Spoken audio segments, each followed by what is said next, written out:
I was sitting quietly in the doctor's waiting room, scrolling through my phone, when it suddenly rang. It was my only daughter, Angela.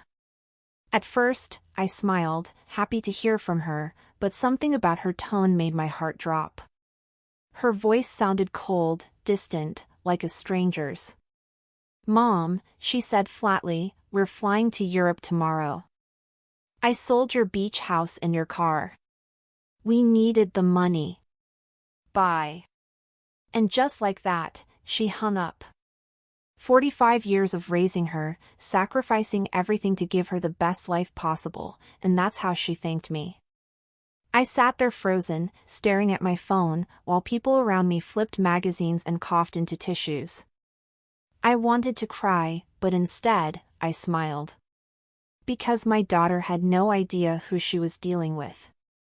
My name is Antonia Brooks, I'm 71 years old, and until that moment, I thought I knew my daughter. 6 months earlier, my husband Robert had died suddenly, a heart attack over breakfast. One second, he was buttering his toast, the next, his hand went still, his coffee cooling beside him. His last words were, "Good morning, my love." After that, Angela had started visiting me more often, or so I thought. She helped with the funeral, drove me to appointments, and made sure I saw a doctor. "You have to take care of yourself now, Mom," she'd say with that perfect daughter smile. But now I realized that smile wasn't love. It was calculation. The beach house she sold, that was our sanctuary. Robert and I had bought it when Angela was 15, working extra shifts to make it happen. Every summer, we filled that house with laughter, birthdays, Christmases, barbecues by the ocean. It wasn't just property. It was our family's soul. And the truck, Robert's old Ford pickup. He used to wash it every Sunday, park it under the same shady tree, and polish the steering wheel like it was gold. His scent still lingered inside. That truck was the last piece of him I had left. Now both are gone. But as I sat there, in that cold, green plastic chair, surrounded by strangers, something inside me shifted. I didn't feel broken anymore. I felt calm in a way that almost scared me.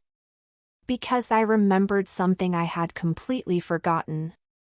3 days before Robert died, he'd handed me a sealed manila envelope. "Antonia," he'd said, "put this in your dresser drawer. Don't open it until you feel ready." After the funeral, I'd tucked it away, too grief-stricken to care. But now I was ready. The nurse called my name. The doctor said I was in good shape for my age, just needed rest. I nodded and smiled, already miles away in my mind. When I finally got home, I went straight to the bedroom. The house felt empty, but I wasn't afraid. I pulled open the drawer, and there it was. The envelope, untouched. My hands trembled as I picked it up. Robert's neat handwriting spelled out my name. I sat on the edge of the bed, heart pounding. The light outside dimmed, and the room filled with quiet shadows. I opened the envelope, slowly, carefully. And what I found inside changed everything. Because inside that envelope was a secret that would turn my daughter's betrayal into the beginning of her lesson. Inside the envelope were papers, lots of them. Deeds, certificates, and a handwritten letter with my husband's familiar, steady handwriting on the front. I felt my breath catch as I unfolded the letter and began to read. "My dearest Antonia, if you're reading this, it means I'm no longer beside you. I didn't tell you everything while I was alive because I wanted to protect you from worry. Over the years, I invested our savings quietly in properties, businesses, and company shares. My love, you are far wealthier than you think. Everything we worked for is yours now. Take care of yourself, and remember, don't let anyone, not even our daughter, take advantage of your kindness. Forever yours, Robert." Tears blurred my vision as I read those words.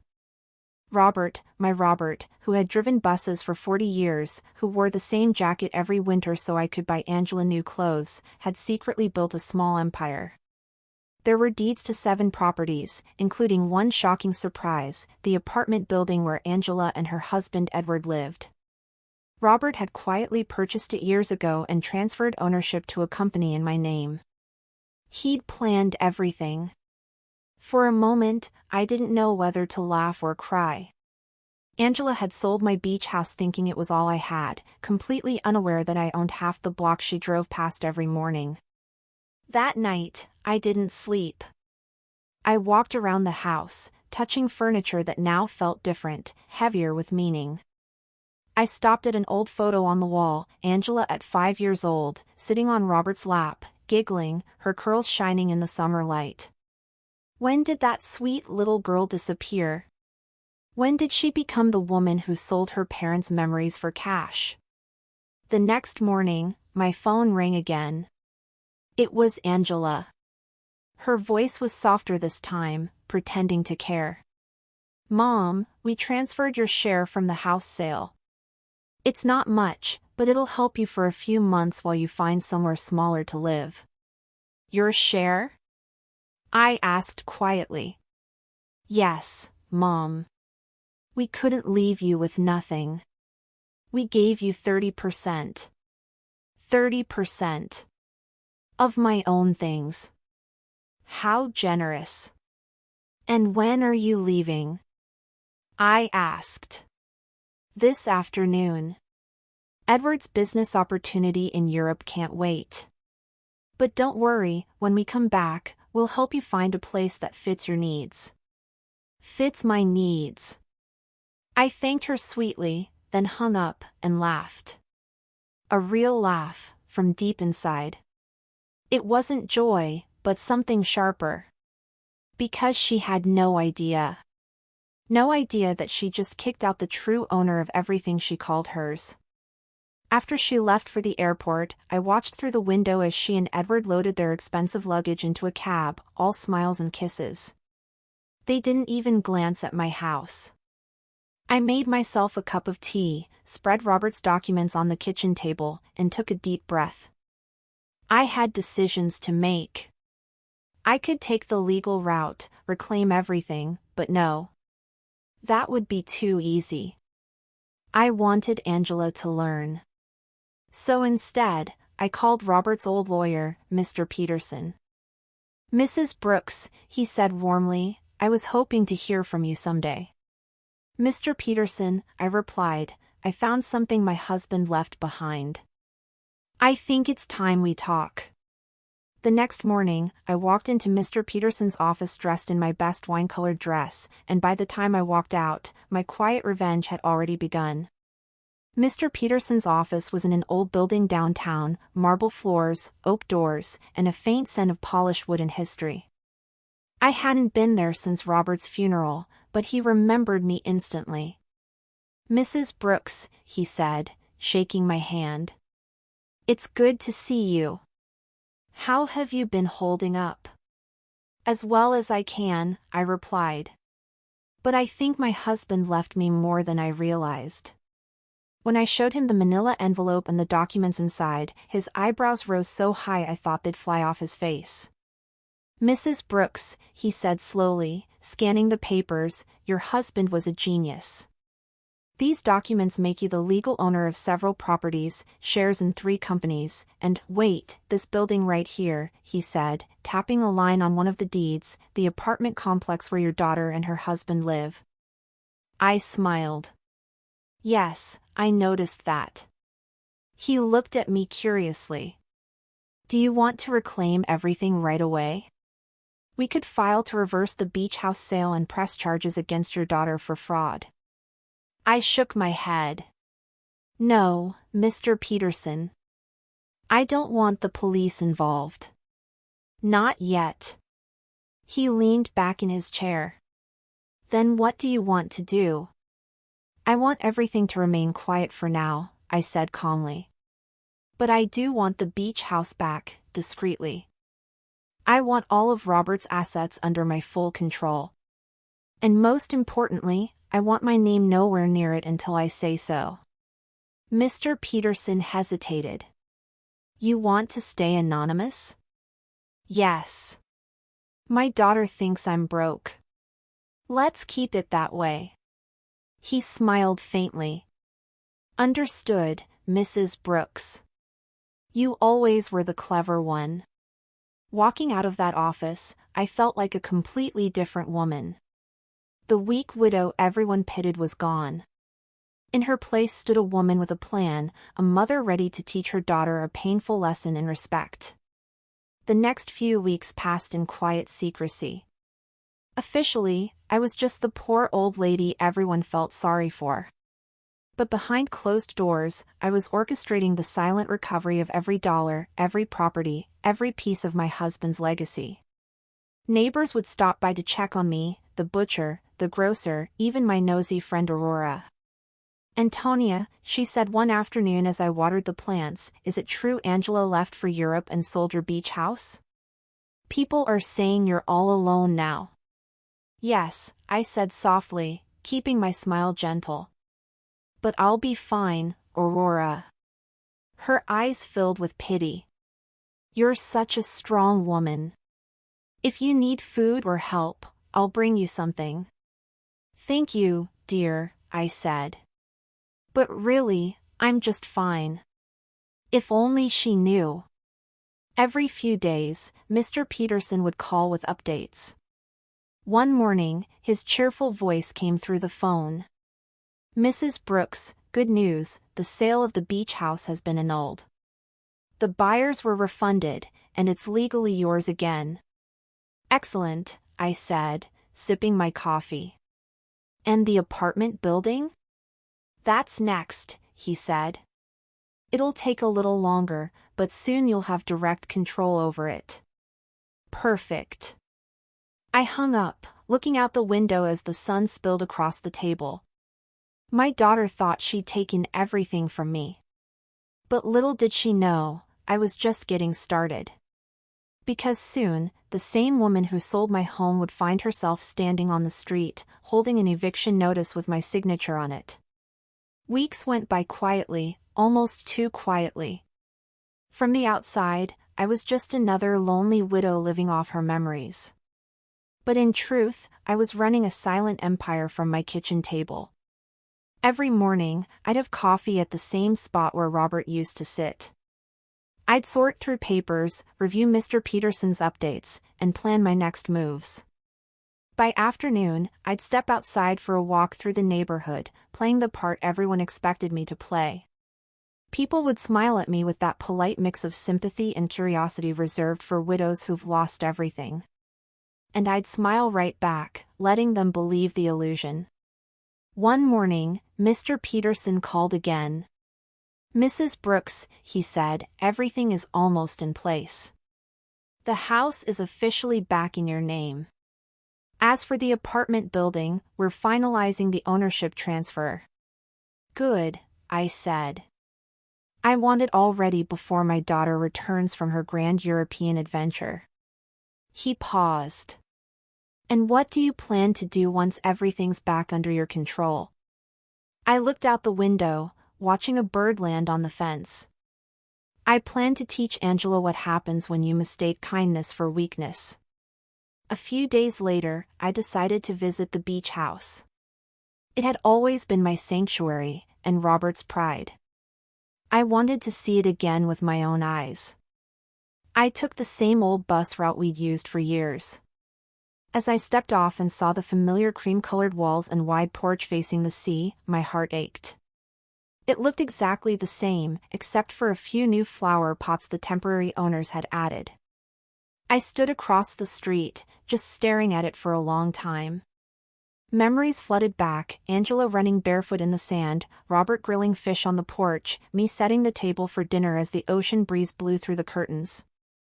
That house held our entire history. And my daughter had sold it as if it meant nothing. An older man came out onto the porch. He noticed me standing there and smiled politely. "Are you all right, ma'am?" he asked. "Yes," I said. Just remembering someone I used to know. He nodded. It's a beautiful place. The agent told us the previous owner had to sell fast because she was very ill. We thought we were getting a great deal, but it turns out the sale wasn't legal. We'll have to move out soon. I nodded slowly, hiding the tightness in my throat. Yes, I said softly, I heard about that poor woman. He sighed. I hope she's doing better. I smiled faintly. I think she will be.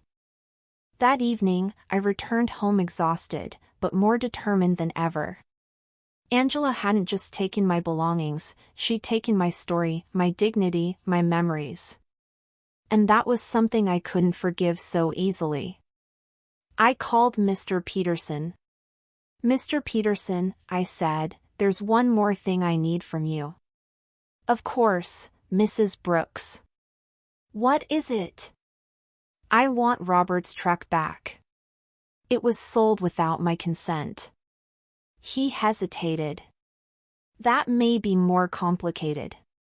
Your daughter used a power of attorney you signed months ago. I froze. Power of attorney? I never signed that.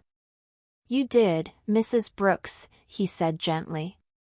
Right after the funeral. She must have told you it was for estate paperwork. I sat there in silence, the phone pressed against my ear, realizing how deep her manipulation had gone. Then we'll undo it, I said firmly. Every lie, every paper, every theft. I want everything back. Because if Angela thought selling my home was cruel, she hadn't seen what losing her own roof would feel like. The following weeks turned into a strange double life. By day, I was still poor Mrs. Brooks, the lonely widow everyone pitied. But by night, I was a strategist, studying documents, signing quiet deals, and recovering every piece of my stolen life. I learned more about finance in those few weeks than I had in 70 years. Robert had been brilliant, every investment carefully chosen, every property legally protected. The man who'd driven a city bus for 4 decades had built a fortune right under my nose. And now, that fortune was mine to protect. Mr. Peterson called me one Friday morning. Mrs. Brooks, he said, we've done it. You now have full control of all your assets. Every property, every share, every account. And one more thing, we managed to recover Robert's truck. I smiled for the first time in days. How on earth did you manage that?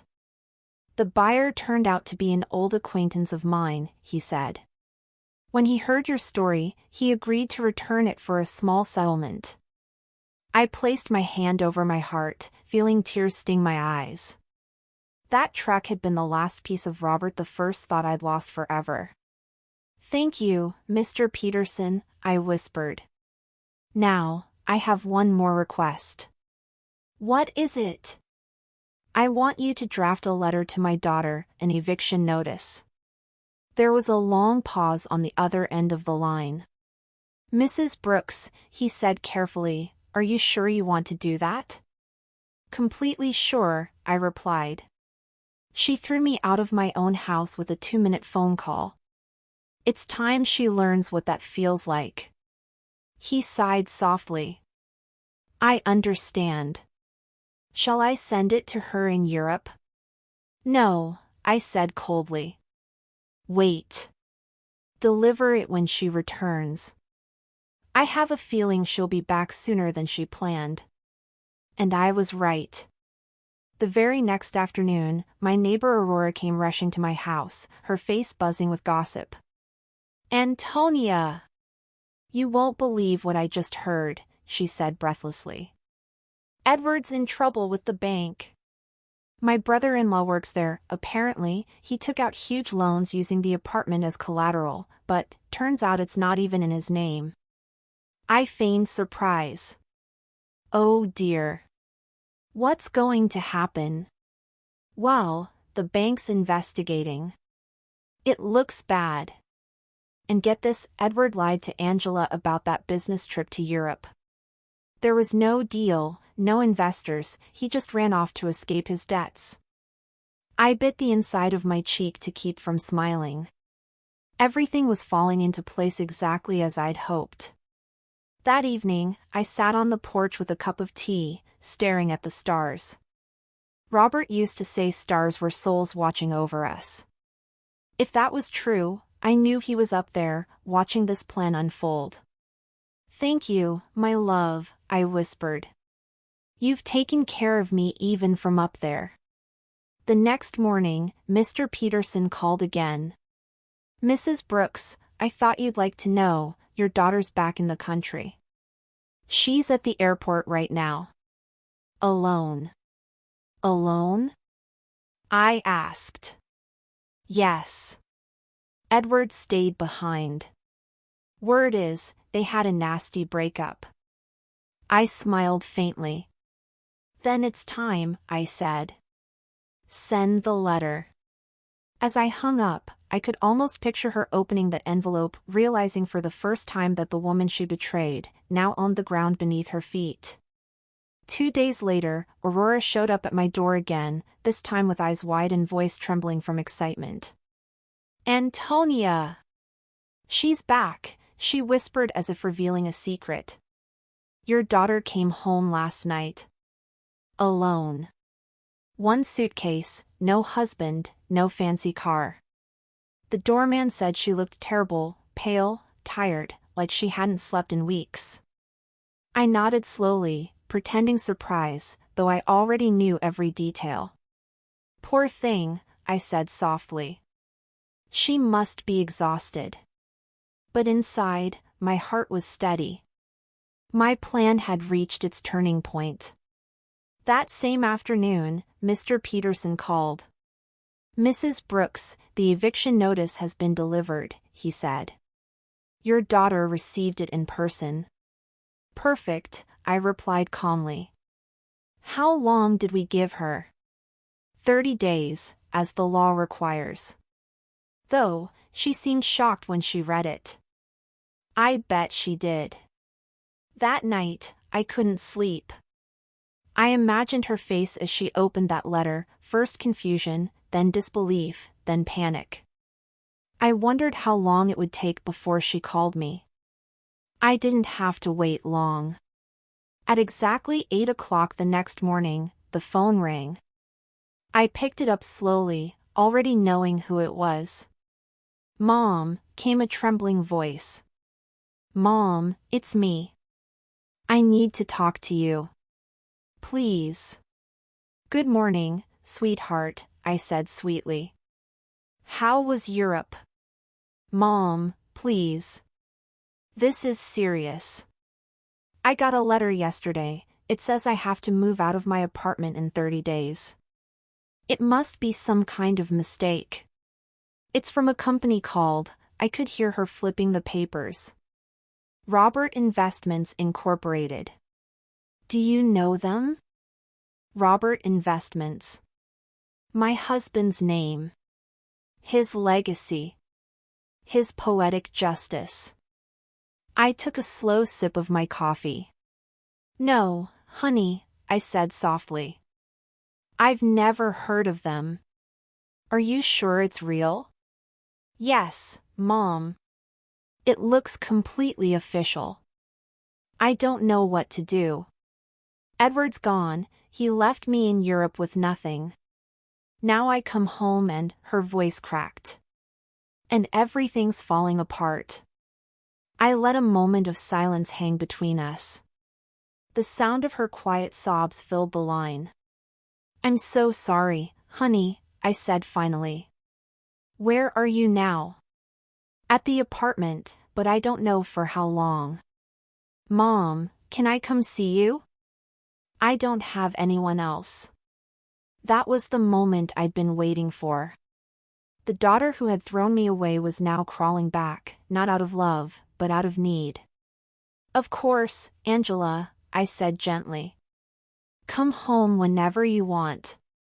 "I'll be right there," she said, her voice breaking. An hour later, I heard her knock on my door. When I opened it, I barely recognized her. Her hair was messy, her eyes red from crying, her once flawless clothes wrinkled and dull. "Mom," she whispered. For a moment, I thought she might hug me, but she stopped herself, unsure. "Come in, honey," I said softly. "Would you like some coffee?" We sat in silence at the kitchen table, the same one where I'd read Robert's letter weeks ago. She stared at her hands, ashamed.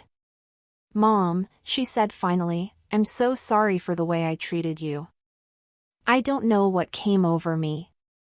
I thought I was doing the right thing, but I see now how wrong I was." Her voice cracked again, and real tears began to fall. I listened quietly, nodding, not as a victim, but as a mother who had waited a long time for this moment. But what Angela didn't know was that her return home wasn't forgiveness, it was the beginning of the lesson she would never forget. Angela sat at my kitchen table like a lost child. Her hands shook as she held the coffee cup, and for the first time in years, she looked small, fragile, even. I didn't rush to comfort her. I just watched. Watched the woman who had sold my memories for money now struggling to keep herself together. After a long silence, she whispered, "Mom, I don't deserve your kindness. I don't even know why you let me in after what I did." I looked at her carefully. "You're still my daughter," I said. "And a mother never stops caring, even when her heart's been broken." She started to cry again, her shoulders trembling. "Edward lied to me about everything. He said he had investors in Europe who'd triple our money. I believed him, Mom. He used me. He took everything, and when I confronted him, he left." I stayed quiet, letting her speak. Sometimes, silence teaches harder lessons than words ever could. "He sold my jewelry, maxed out my credit cards, and drained our accounts. I thought I was smart, Mom. I thought I was helping us build a future." Her voice cracked. "Instead, I destroyed everything." I took a deep breath. "Angela," I said gently, "you didn't just lose money. You lost your way. You forgot where you came from, who raised you. You replace love with greed, and when you do that, everything good in your life starts slipping away." She nodded, eyes red and wet. "I know," she whispered. "I see that now. I'd give anything to undo it." I leaned back in my chair, studying her. "Maybe it's not about undoing it," I said. "Maybe it's about starting over, and learning to earn back what you lost." She looked up, confused. "Earn back?" "Yes," I said softly. "Robert and I worked hard our whole lives. We built what we had through sacrifice. Maybe it's time you learn what that feels like." Her eyebrows drew together. "What do you mean?" "I mean," I said calmly, "you can stay here for now. But not as my guest. As my helper. The house needs repairs, the garden's overgrown, and someone has to keep the place running." Her mouth fell open. "Mom, you want me to be your maid?" I smiled faintly. "No, sweetheart. I want you to be useful. To remember that work isn't shameful, it's healing." "You wanted to build a life with money? Try building one with effort." For a long moment, she just stared at me. Then, slowly, she nodded. "You're right. I deserve worse." That evening, as the sun set, I watched her clean the porch, the same porch Robert used to sit on every evening. She scrubbed the wood with quiet focus, tears falling onto the soap water. It wasn't revenge anymore. It was something deeper, a mother's lesson wrapped in mercy. Later that night, I found her sitting outside, staring at the stars. Mom, she said softly, I know I don't deserve forgiveness, but thank you for giving me another chance. I put a hand on her shoulder. I'm not forgiving you yet, I said honestly. But I'm giving you time to prove you've changed. She nodded slowly, wiping her face. I will, Mom. I promise. I turned to go back inside, my heart strangely calm. I knew Robert would have approved of this. He'd always believed that the best lessons come from living them. But just when peace began to settle in, a single phone call shattered it, dragging us both into a truth even darker than her betrayal. It had been 3 quiet weeks since Angela moved back in. She woke up early, helped around the house, and spoke softly, like she was afraid her voice might break something. Sometimes, I'd catch her standing at the window, looking out at the garden with an expression I hadn't seen since she was a teenager. Regret. For the first time in years, the house didn't feel empty. But it didn't feel healed either. There was a tension, the kind that sits quietly in the corner, waiting to be named. One rainy afternoon, while I was folding laundry, the phone rang. I almost didn't answer. But something in my chest told me to pick it up. Mrs. Brooks, a man's voice asked. Yes, who's calling? This is Detective Harris, from the Financial Crimes Division. My heart skipped. Detective? Is everything all right? I'm afraid we're investigating a matter involving your daughter's husband, Edward Collins, he said. We believe he's been involved in a large-scale fraud operation across multiple states. We found documents linking him to several shell companies, and one of them is connected to your late husband's estate. I froze. My husband's estate? I asked. That can't be possible. My lawyer's been managing everything. That's what we thought, the detective replied. But it seems Edward forged some of your signatures, including a power of attorney that allowed him to access and sell off assets. We believe your daughter may have unknowingly been involved. I sank into the nearest chair. The power of attorney. The one I supposedly signed after Robert's funeral. So Edward hadn't just manipulated Angela, he tried to steal from Robert's legacy, too. Detective, I said slowly, what happens now? We've already issued a warrant for Edward Collins' arrest. He's currently hiding overseas, but international authorities are involved. We'll need your daughter to come in for questioning. I exhaled slowly. Of course. I'll bring her. When I hung up, I sat there for a while, staring at the wall. The rain outside had grown heavier, drumming against the windows like a warning. Angela walked in a few minutes later, her hands covered in flour. Mom, you okay? You look pale. I looked up at her, my daughter, who'd caused me so much pain, and yet, who'd also been used like a pawn. Sit down, Angela, I said softly. She frowned. Why? What's wrong? It's about Edward, I said. He's not who you think he is. Her face drained of color. What do you mean? He's under investigation for fraud, I said gently. The police called. They said he forged documents, including my signature, to steal from your father's estate. Her lips parted, but no words came out. She just sat there, shaking her head slowly. No, that can't be.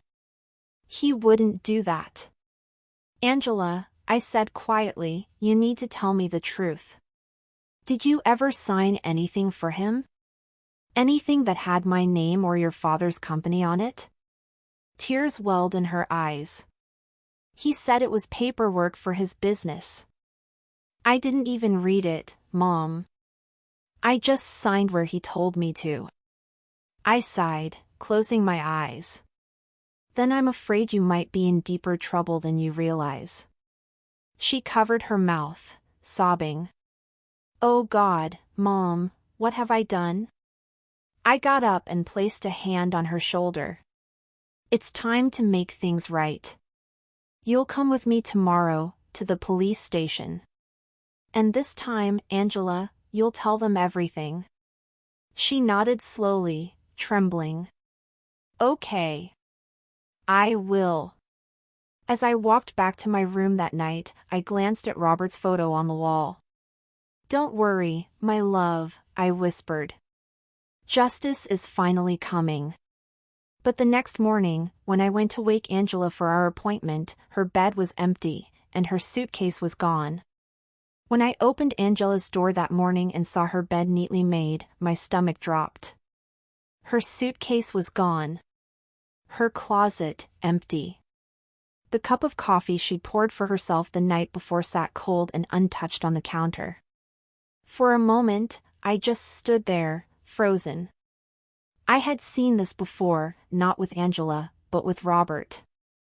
The morning he died, I'd woken up to the same eerie silence. The same stillness that feels like a warning. I called her name once. Twice. No answer. My first thought was denial. Maybe she'd just gone for a walk. Maybe she'd gone to buy something. But the truth was already settling heavy in my chest. Angela had run. I picked up my phone with shaking hands and dialed Mr. Peterson. "She's gone," I said, my voice barely above a whisper. "Angela's gone." He sighed on the other end. "Mrs. Brooks, please don't panic. Maybe she just needed time." "No," I cut him off. "She took her things. She ran before facing the police. That means she's scared, or guilty." There was a pause. Should I inform Detective Harris? I hesitated, my heart twisting. "Not yet," I said softly. "Give her a day. Just one day. If she doesn't come back, then we'll call." That day felt endless. Every sound in the house, the creak of the floorboards, the ticking of the clock, made me jump. I couldn't eat, couldn't rest. I kept replaying our last conversation in my mind. The way her eyes filled with guilt. The tremble in her voice. The way she'd said, "I'll fix it, Mom." By evening, I walked to the porch and sat down with a cup of tea, just like Robert used to. The sun was setting, the sky burning orange and purple over the trees. I whispered into the wind, "Please, Robert, keep her safe, wherever she is." Hours passed, and still no sign of her. I went to bed with the phone beside me, the house dark and quiet. Then, around midnight, the phone rang. "Mrs. Brooks?" It was Detective Harris again. "We've located your daughter." My breath caught. "Where is she?" "She turned herself in," he said. "She came to the station a few hours ago. Said she wanted to make things right. She's giving us everything, names, documents, even account numbers connected to Edward's fraud." I covered my mouth, tears filling my eyes. She did?" "Yes, ma'am. She's cooperating fully. Honestly, it might save her from serious charges. She's asking to see you tomorrow." I nodded even though he couldn't see me. "Tell her I'll be there." After I hung up, I sat on the edge of my bed, crying quietly. Not from sadness, but from relief. My daughter had finally done the right thing. Not for money. Not for gain. But because she knew she had to. The next morning, I dressed carefully, Robert's wedding ring around my neck, his old cardigan over my shoulders. When I looked in the mirror, I saw not just a widow, but a mother who had finally completed her promise, to protect her family's soul, even from within. I drove to the station slowly, my hand steady on the wheel. When I stepped inside, the officer guided me to a small visiting room. Angela sat on the other side of the glass, eyes tired but peaceful. She smiled faintly when she saw me. "Hi, Mom," she said softly. For the first time in years, I saw something real in her eyes: humility, regret, strength. I picked up the phone, smiling gently. "Hello, sweetheart." But before I could speak another word, the officer rushed in, face pale, and what he whispered next made my blood run cold. The officer burst through the door, his face pale as chalk. "Mrs. Brooks," he said breathlessly, "there's been an emergency. We need you to step outside." My heart dropped. I turned back to Angela behind the glass. She looked just as confused. "What's going on?" I asked. The officer's voice wavered. "It's your daughter. She collapsed during questioning. The paramedics are on their way." I froze. "What?" "She was fine. I just saw her." He nodded quickly. "It happened suddenly, chest pain, shortness of breath. They're taking her to St. Mary's Hospital." I didn't think twice. I ran.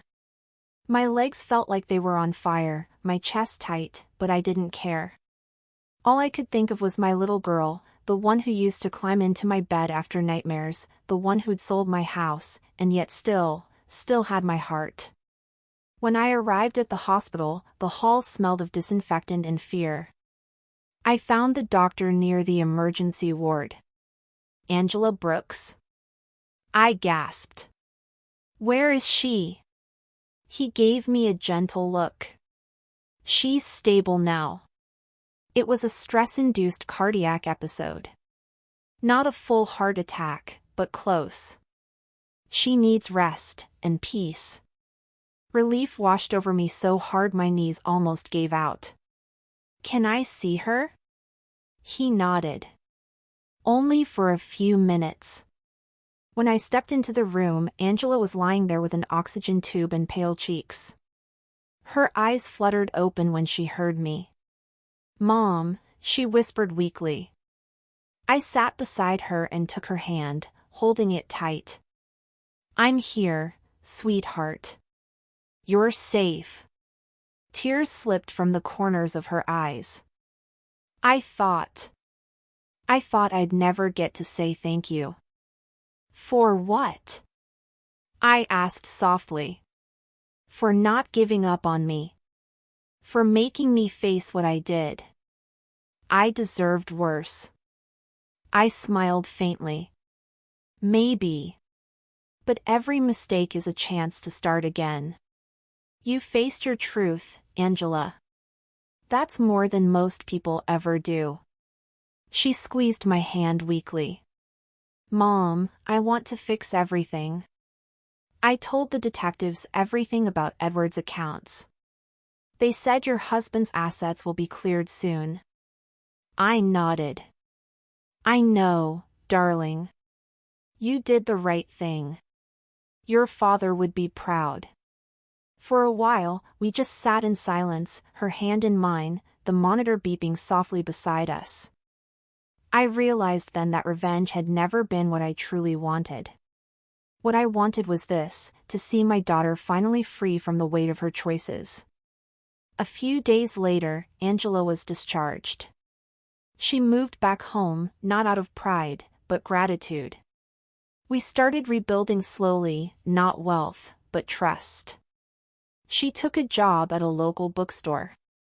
I spent my mornings tending the garden.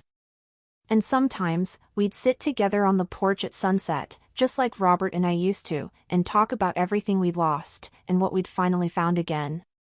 One evening, she turned to me and said, "Mom, do you ever regret forgiving me?" I looked at her and smiled softly. "Forgiveness isn't for you, Angela. It's for me.